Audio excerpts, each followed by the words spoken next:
All right, so we are on page 2 of our portfolio. So we're describing or defining our customer. Who is our customer? Why don't we talk about the customer? Tell us a little bit about the customer, and let's give her a name. What do you want to call her? That's a great idea. So I love the idea of giving her a name. That way we can talk about her as a real person and start forming this customer. So I'm going to call her Helena. Helena. Yeah. I like that.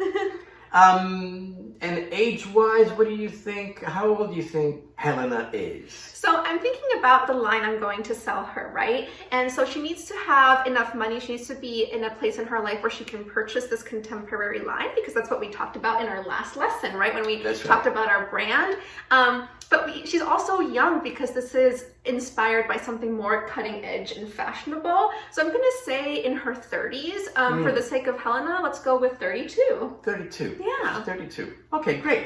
Work-wise, what does she do for work? Yeah, so I think Helena is creative, because I think she's going to appreciate the clean lines, yet very designed lines of this brand. So I think she could be something like a graphic designer.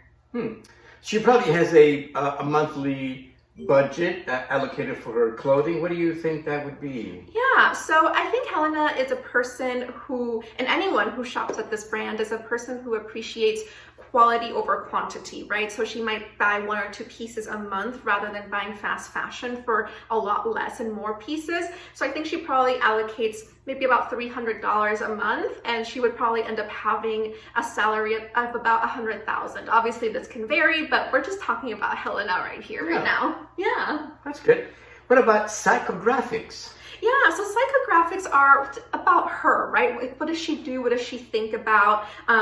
What does she like, right? So I think she's definitely fashion conscious. So she wants to be to trend, but she appreciates a very clean aesthetic. So she definitely wants to be polished, since she is a graphic designer. She wants to be ready for her clients, but also show that she is fashionable, she is on trend, and so on. What about her hobbies? So that's a great way to learn about Helena too. So again, because she is a creative, I think she probably really enjoys traveling to get a little bit more inspiration through travel, as well as through nature. Maybe she likes hiking.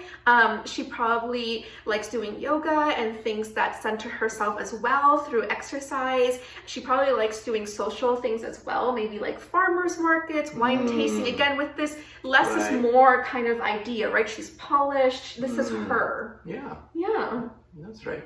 What about her vacations? Where would she go on vacation? What do you think? Where would she go on a vacation? Well, I don't know about you, Nino, but with being creative, I feel like sometimes we need some time to just decompress and relax. So I think she'd probably appreciate like a beach vacation, maybe a place like Cancun, Mexico, since she is, again, a graphic designer. She needs a little decompression. Okay. What would she be drinking in Cancun? What about her favorite drinks? What do you think? That's a great question. And I think, adding a question like this, which is fun, to our customer profile really helps to make the viewer understand who this person is. So if we were talking about a drink in specific, I think she could probably be drinking a cocktail on the beach in Cancun. If we're talking about something like a Starbucks drink, I think she'd probably have like a matcha iced tea with some coconut milk. And let's dissect that, right? So why? Well, it's not random. Well, because she's health conscious, so she probably would rather tea rather than coffee, and then she'd maybe rather coconut milk rather than whole milk. So this paints and completes our picture of who she is. That's great. I think I'm clear on who this customer is.